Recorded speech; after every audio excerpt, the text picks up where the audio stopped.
Le piège invisible.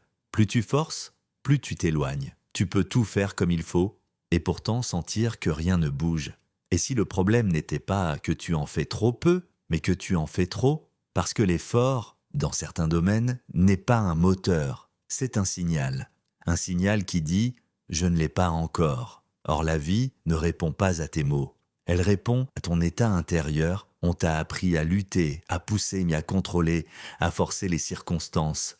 On t'a même appris à croire que si tu veux quelque chose très fort, tu dois y penser tout le temps, t'y accrocher, surveiller les signes, attendre la preuve, mais observe combien de fois une opportunité surgit quand tu as lâché, combien de fois une solution arrive quand tu cesses de courir après. Ce n'est pas une coïncidence, c'est une loi. Le problème n'est pas le désir. Le problème, c'est la tension, le mental crispé, le corps serré, le cœur agité. Cette tension confirme silencieusement le manque.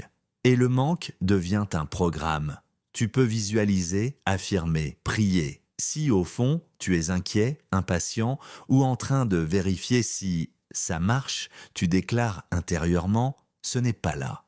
Et la réalité reflète ce que tu tiens pour vrai. Neville Goddard insistait, la loi ne répond pas à la force, elle répond à l'être. Tu ne manifestes pas ce que tu veux, tu manifestes ce que tu occupes comme état. Le monde visible n'est pas la cause, c'est l'écho. Quand tu poursuis l'écho, tu t'épuises.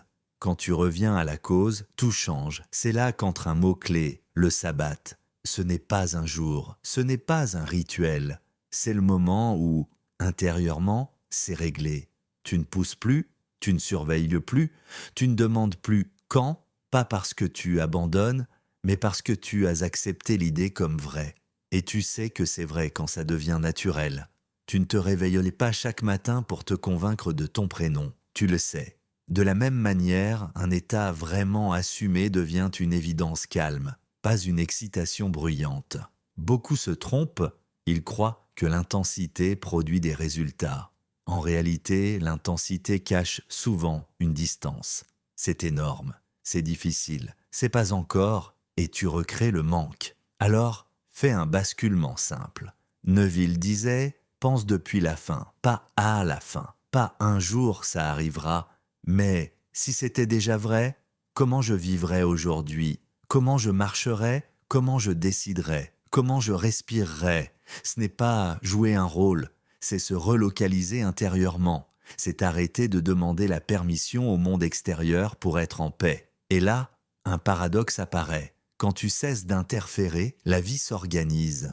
Les rencontres, les opportunités, les solutions viennent avec une fluidité presque troublante. Imagine une graine. Si tu la serres dans ton poing en exigeant qu'elle pousse, tu l'étouffes. Si tu la plantes et que tu la laisses tranquille, elle fait son travail. Tu n'as pas besoin de forcer ta vie.